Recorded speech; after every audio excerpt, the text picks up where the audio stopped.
yo entrevisté al Shah de Irán y a Faradiva, la emperatriz, y he estado 3 o 4 veces en Irán antes de los ayatolás.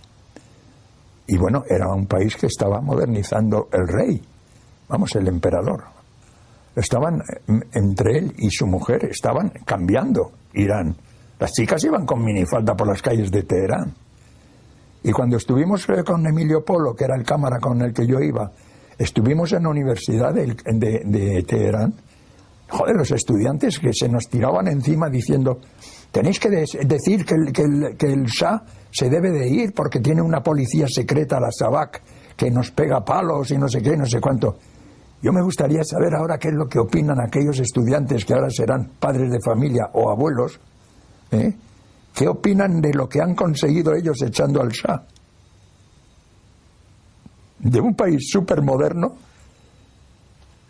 de un país que avanzaba, bueno, suprimieron ellos, fue el Shah y Faradiva los que suprimieron la poligamia. Y entonces ahora se encuentran con que están con un régimen de curas, vamos, de curas musulmanes, pero de curas chiíes.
Hace 15.000 años, los arios se instalaron en Irán y desarrollaron una de las civilizaciones más antiguas y esplendorosas de que el hombre tiene memoria. Ciro el Grande unió hace 25 siglos a medas y persas para fundar el primer gran imperio de la historia.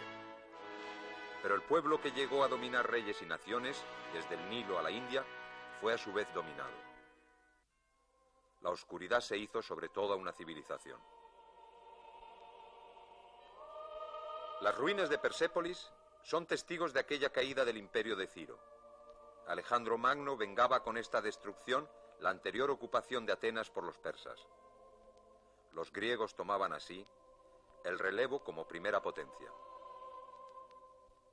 La tierra que viera nacer a Darío y Jerjes, que inventara el servicio postal, conquistara Babilonia y ofreciese a sus adversarios vencidos la primera carta de los derechos humanos, yacía ahora, a lo largo de los siglos, sometida a periódicas invasiones de mongoles, turcos, afganes, árabes, rusos o ingleses. Con todos fueron intercambiando modos de hacer o de pensar.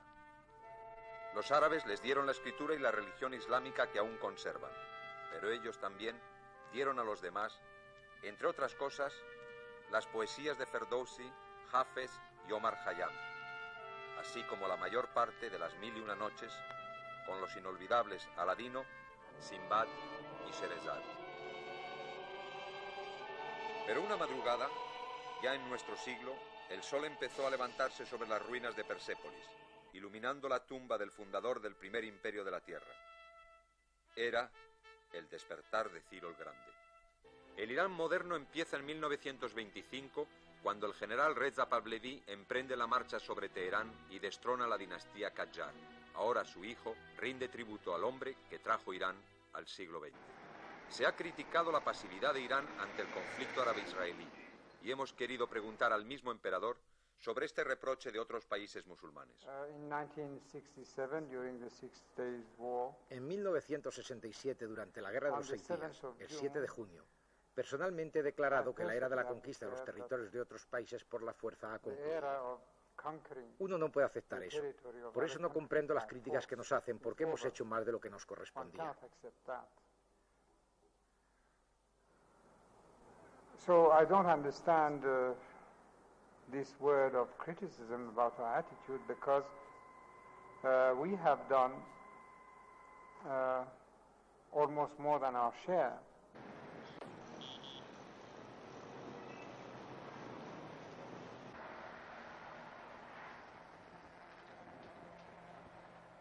Teherán es una capital de 3,5 millones de habitantes, como Madrid. Tiene grandes avenidas y edificios modernos. Su riqueza, basada en el oro negro, en el petróleo, atrae a las grandes empresas internacionales. España está prácticamente ausente de este poderoso mercado. Majestad, ¿qué podría hacerse para incrementar las relaciones entre Irán y España? Well, the first thing is for more people from my country and maybe from yours to visit each other. Lo primero sería que más gente de mi país y quizá del suyo se visitasen unos a otros.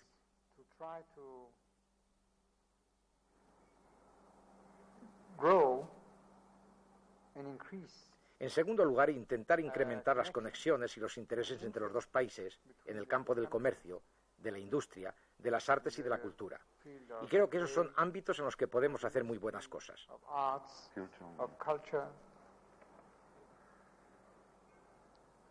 And I think that these are fields where we could do a few good things.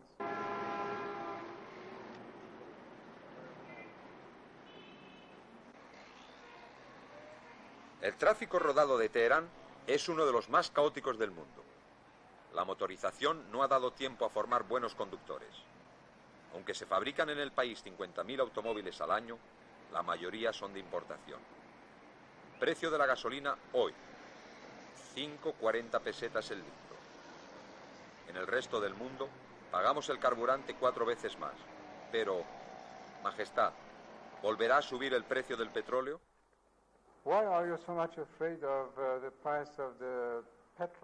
¿Por qué tienen tanto miedo al precio del petróleo cuando su inflación es mucho más peligrosa?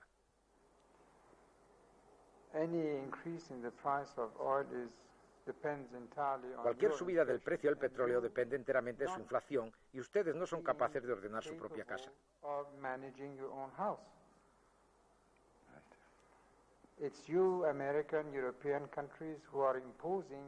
Son ustedes, americanos y europeos, los que imponen su inflación sobre otros países que no tienen otra opción que importarla.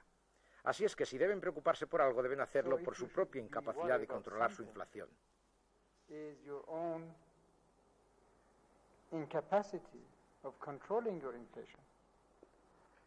Insisto, Majestad, ¿habrá subida del petróleo en lo que queda de año?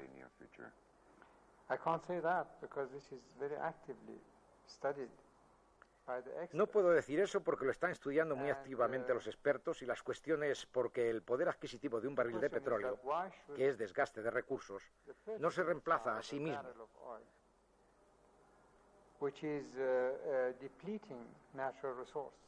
Cuando se extrae, cuando se utiliza un barril de petróleo, entonces se acabó. ¿Por qué deben los países productores de petróleo perder su poder adquisitivo?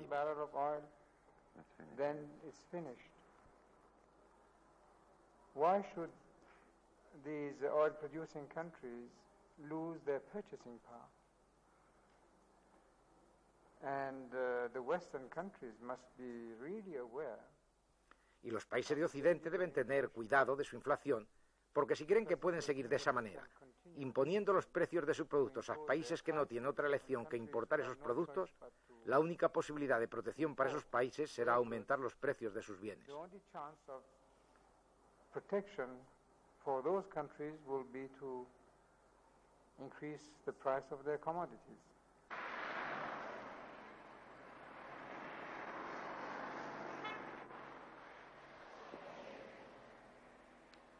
Los ingresos por el petróleo se han multiplicado por 5 para Irán en los últimos 2 años.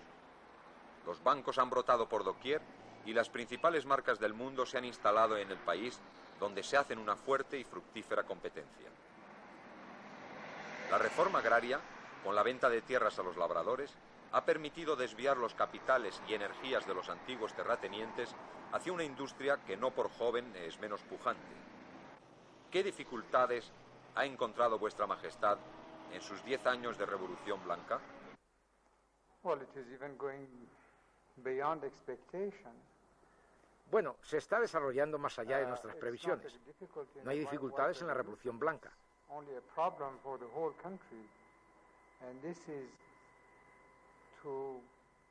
Tenemos solo el problema para todo el país de educar suficientes técnicos y obreros especializados para los millones de nuevos puestos que se están creando.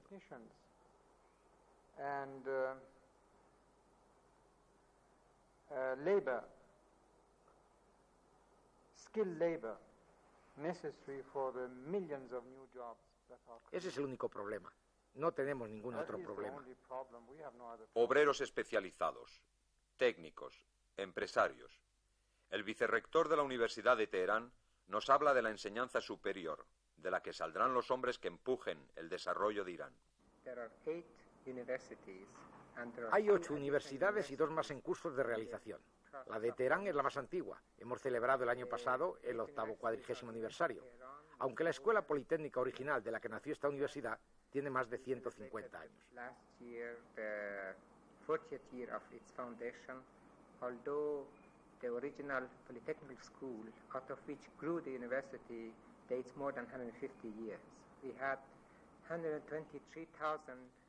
Tenemos 123.000 estudiantes y de ese total 36.000 chicas y 87.000 varones.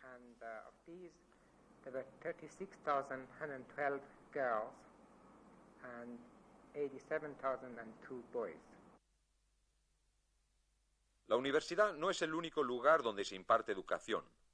Los medios de comunicación representan un papel importantísimo. A los 4 canales de televisión hay que añadir las emisoras de radio y la prensa.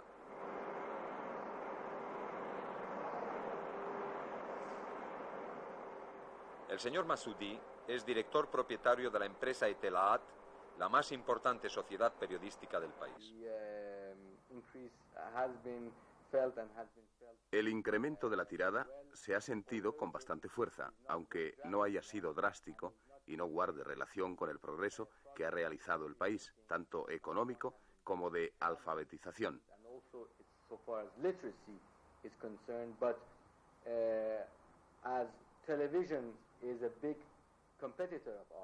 La televisión es un gran competidor nuestro y está extendiendo su red en todo el país. Sin embargo, hemos tenido un incremento en circulación de un 10% desde el año pasado y estamos muy satisfechos con ello. Como todos los pueblos cargados de historia, Irán ha conservado su identidad y sus tradiciones. En este país habló Zaratustra. Esta antiquísima religión de los zoroastras es la primera que estableció la dualidad entre el bien y el mal.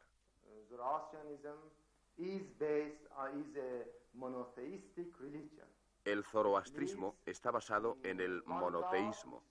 Cree en un dios que llamamos Aruamestá.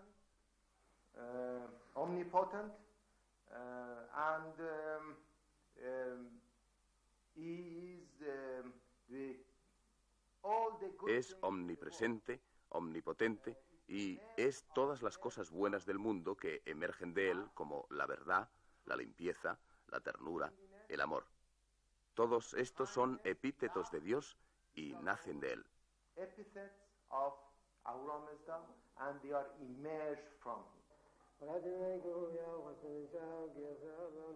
Esta antiquísima religión de los zoroastras es la primera que estableció la dualidad entre el bien y el mal. La zoroastra es una de las 4 religiones con libro y puede equipararse al judaísmo, al cristianismo y al islam, a todas las cuales precede. Estamos aquí asistiendo a una ceremonia zoroastra muy difícil de filmar, ya que los 27.000 prósperos adeptos de esta religión no desean hacer el menor proselitismo. La base de su filosofía es que Dios no ha creado el mal, sino que éste aparece cuando se produce la ausencia del bien. Es la teoría de los contrastes. La sombra no existe por sí misma, sino que es la ausencia de luz la que da vida a las tinieblas. No hay que ensuciar los 4 elementos más representativos de la sabiduría de Dios, a saber, el fuego, el agua, el aire y la tierra. De ahí que sus muertos fuesen, hasta hace poco en las grandes ciudades y aún todavía en lugares aislados del sur, depositados en las famosas Torres del Silencio.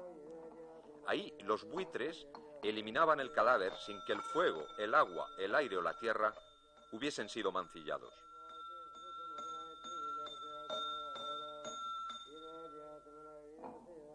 Algunos han querido ver en los zoroastras a unos adoradores del fuego.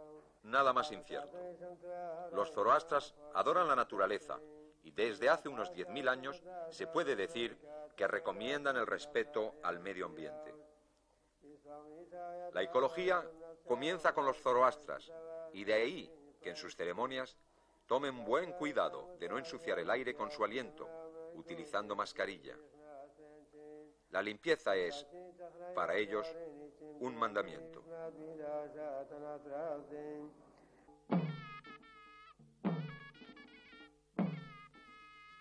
Otras tradiciones antiquísimas se han conservado, especialmente en las regiones del sur, entre las tribus de los beduinos.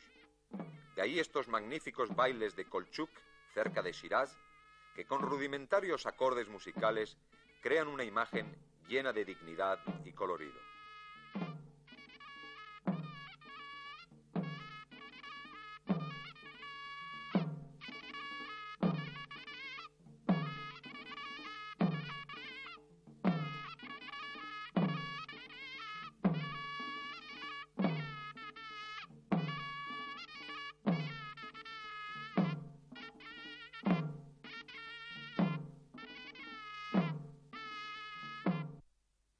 Persia es conocida por su caviar, pero quizá lo sea aún más por sus célebres alfombras. Aun cuando sus precios alcanzan cifras astronómicas, los miles de artesanos persas siguen elaborando los famosos bujaras o baluch con las mismas técnicas que sus antepasados. Cada región tiene sus tipos de alfombras con diseños y colores que caracterizan a cada una de ellas. En alfombras modernas se puede llegar en Irán al 1.000.000 de pesetas por metro cuadrado. El Palacio de Nirvana, Su Majestad Imperial, la emperatriz Faradiva, ha tenido la gentileza de recibir a Televisión Española para contestar algunas preguntas. Majestad, Hace 16 años estuve en Irán y he podido comprobar ahora en las calles de Teherán que la mujer iraní ha sufrido cambios inverosímiles. Solo se ven pantalones y minifaldas donde antes se veían velos negros y rostros cubiertos. ¿Se ha realizado ese cambio solo en la apariencia externa o también ha afectado el interior de la mujer persa? Je dois vous dire oui que le changement que vous avez vu dans les femmes Debo iraniennes decirle que aujourd'hui, sí, vous verrez même que los dans cambios que usted ha provinces, ce visto n'est pas en un las mujeres persas de hoy changement y que verá apparent. usted probablemente también en provincias, no es un cambio aparente. Muchas cosas han cambiado en el interior de ellas también. Desde hace 11 años, la mujer iraní ha recibido los mismos derechos que el hombre. Su vida ha cambiado mucho y participa enormemente en todas las actividades de la reconstrucción del Irán moderno. No solamente en el centro de la capital y de las grandes ciudades, sino también en las zonas rurales. La mujer hoy participa en todos los campos, bien sea en el social, educativo, cultural o político, e incluso en el ejército en algunos casos. Claro, el problema más importante no es solo el de la educación de la mujer, sino el de todo el país, tanto hombres como mujeres, aunque hacemos énfasis en estas últimas, porque ellas serán las futuras mamás. Y por eso hemos organizado un programa maravilloso del que probablemente usted habrá oído hablar. Se trata del Ejército del Saber, que ha sido organizado por jóvenes que en vez de hacer el servicio militar se van a enseñar a los poblados, en las regiones más apartadas. Desde hace algunos años hemos organizado un ejército idéntico con las chicas, lo que nos facilita mucho las cosas, porque es mucho más fácil el contacto de las muchachas con las mujeres de los pueblos que el de los hombres.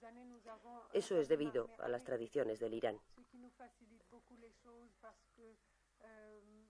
C'est beaucoup plus facile le contact des femmes et des filles dans les villages avec un professeur qui est elle-même une jeune fille ou une femme qu'avec des hommes, vu les traditions. ¿Hay movimientos de liberación femenina en Irán? C'est-à-dire que pas de la façon qui existe en Europe ou en Amérique, mais no de la manera que existen en Europa o América, pero he tenido oportunidad de entrevistarme con esas señoras de los movimientos de liberación, principalmente americanas, y sobre muchos puntos estábamos de acuerdo. Claro está, cuando ellas hablan son muy lógicas al tratar de los problemas de la mujer en el mundo en general, sobre todo al tratar de la igualdad ante las leyes de cada país. Lo que reclaman en general es el derecho a tener las mismas oportunidades de educación, de trabajo que los hombres. Todo esto es muy normal.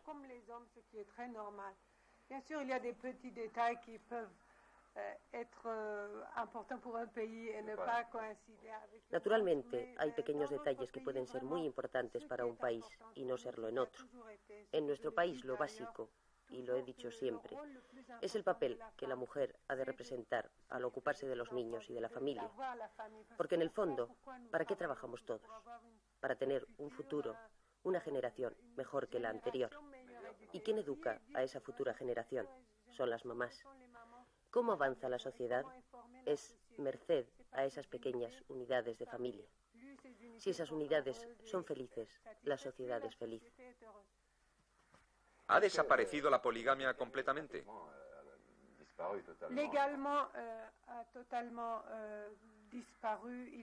Legalmente ha desaparecido totalmente. Hay excepciones, como en el caso en que la mujer no pueda tener hijos o si tiene una enfermedad incurable, a condición de que acepte. Entonces, el marido puede tomar otra esposa. De otro modo, no es posible, aunque la legalidad es imposible imponerla a todos los niveles, hasta que las gentes no lo comprendan.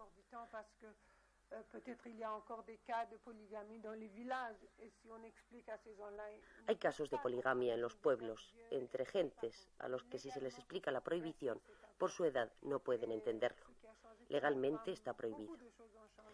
Lo que ha cambiado mucho para la mujer, entre otras cosas, ha sido el divorcio.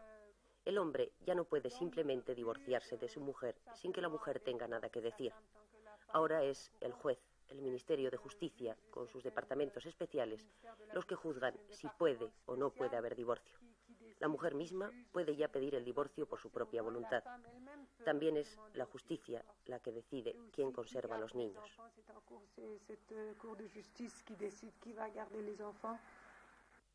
Munira Hossein-Zadeh, licenciada en biología, ocupa un puesto importante en la compañía telefónica. ¿Considera que la mujer universitaria abandona en Irán sus estudios en cuando tiene oportunidad de casarse y tener hijos? No.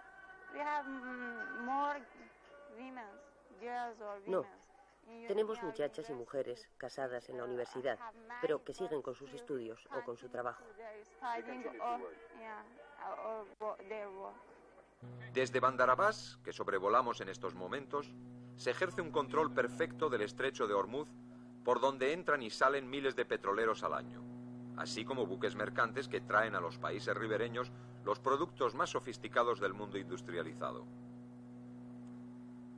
Dos problemas bien distintos se plantean en esta región según se considere el interior del Golfo Pérsico, desde el estrecho de Hormuz, que sobrevolamos en estos momentos, hasta Abadán, en la frontera irano-iraquí, o el Océano Índico, que se abre al este de Hormuz.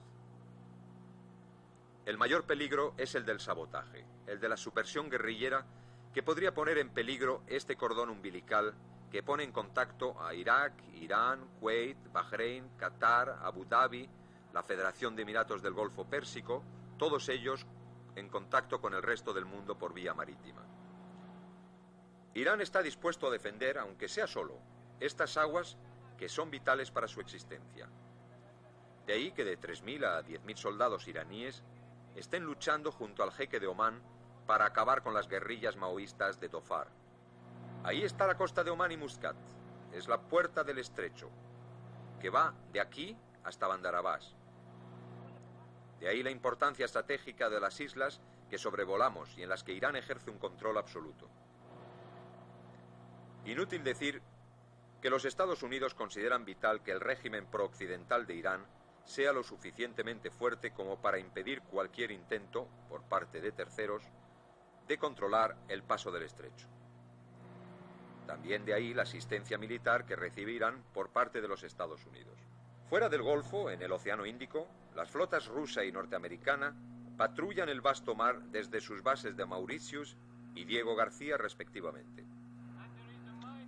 Para hacer acto de presencia en estas aguas, el Shah ha ordenado la construcción de una gigantesca base aeronaval en Chabahar. Desde ahí, los aviones de largo alcance podrán intervenir antes de que se aproxime cualquier peligro a la entrada del Golfo Pérsico. En otras palabras, se trata de no dejar que una amenaza cualquiera se presente en el estrecho por sorpresa.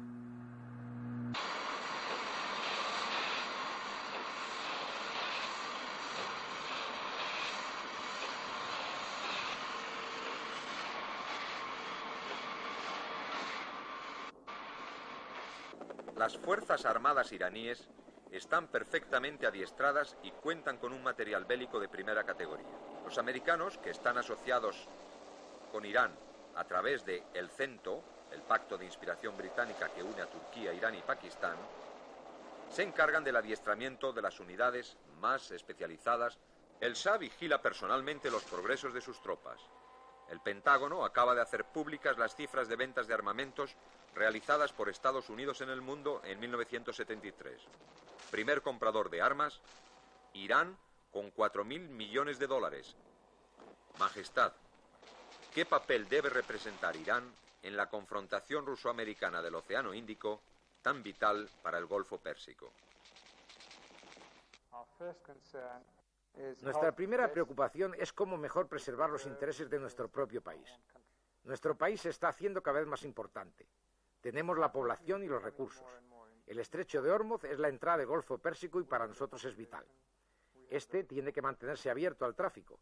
Esperamos mantenerlo abierto con la ayuda de otros países ribereños y si es necesario lo haremos solo si los demás no cooperan.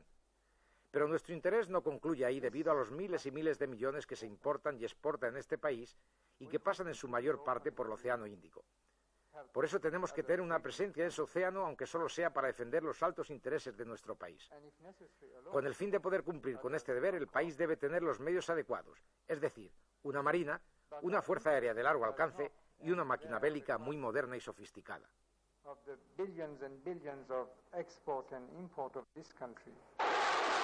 Muchos se preguntan ¿Cómo es que Irán tiene adquiridos aviones Tomcat, la última maravilla de la industria bélica mundial, cuando los americanos ni siquiera se los han vendido a Gran Bretaña? La razón es sencilla. La Northrop Corporation de Estados Unidos iba a abandonar el proyecto de este avión porque el Pentágono no tenía los recursos necesarios para la investigación. Irán ofreció $1.000 millones para que el proyecto se llevase a cabo y, a cambio, no solo recibirá estos modernísimos aparatos, sino que percibirá royalties sobre las ventas que ulteriormente puedan hacer los Estados Unidos a otros países. El petróleo persa es la primera riqueza de Irán, la sangre de la industria de Occidente. Bajo ningún pretexto pueden los países desarrollados permitir que caigan manos inamistosas. En ello coinciden sus intereses y los de Irán.